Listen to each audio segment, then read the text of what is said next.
ಅವರ ಸಾಮರ್ಥ್ಯ ಅವರಿಗೆ ಗೊತ್ತಾಗಬೇಕು. ಕ್ಲಾಸ್ ರೂಮಿನ ಒಳಗಿನ ಪಠ್ಯದ ಪುಸ್ತಕದಲ್ಲಿ ನನ್ನ ಸ್ಥಿತಿಗತಿಗಳು ಹೇಗಿದೆ, 100%ನಲ್ಲಿ ನಾನು ಯಾವ ಮಟ್ಟದಲ್ಲಿದ್ದೇನೆ, ನಾನು 95%ನ ಮೇಲಿನಲ್ಲಿದ್ದೇನಾ, 90%ನ ಮೇಲಿನಲ್ಲಿದ್ದೇನಾ, 85%ನ ಮೇಲಿದ್ದೇನಾ, ಅಥವಾ 60%ನ ಮೇಲಿದ್ದೇವಾ, ಅಥವಾ 50%ನಿಂದ ಕೆಳಗಿದ್ದೇನಾ ಎಂಬುದು ತೀರ್ಮಾನ ಆಗಬೇಕು. ಆ ವಿದ್ಯಾರ್ಥಿಗೂ ಅವರ ತಂದೆ ತಾಯಿಗೂ ನಮ್ಮಂಥ ವಿದ್ಯಾಸಂಸ್ಥೆಗೂ ಒಂದು ಗೊತ್ತಾಗಬೇಕು. ನಾನು ಯಾರನ್ನೂ ಅಸಡ್ಡೆ ಮಾಡೋದಲ್ಲ, ಎಲ್ಲರನ್ನೂ ಇಟ್ಕೊಂಡು ಬರೀ 90% ಆ ಮಾತಿಲ್ಲ. ಇದು ಅವರಿಗೊಂದು ಸಾಮರ್ಥ್ಯ ಗೊತ್ತಾಗಬೇಕು.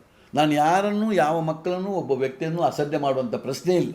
ಕ್ಲಾಸ್ ರೂಮಿನ ಪಠ್ಯದ ಬೋಧನೆಯೇ ಅಂತಿಮ ಅಲ್ಲ. ಅವನು ಕ್ರೀಡೆಯಲ್ಲಿ ಚೆನ್ನಾಗಿರ್ಬೋದು, ಅವನು ಬೇರೆದಲ್ಲಿ ನನ್ನ ಹಾಗೆ ನನ್ನನ್ನೇ ತೆಗೆದರೆ ನಾನು ಎಂದೂ ಕ್ಲಾಸ್ ರೂಮಿನ ಪಠ್ಯದೊಳಗೆ, ಸಿಸ್ಟಮ್ಯಾಟಿಕ್ ಪಠ್ಯದೊಳಗೆ ನಾನು ಭಾಳ ಬುದ್ಧಿವಂತನಲ್ಲವೇ ಅಲ್ಲ.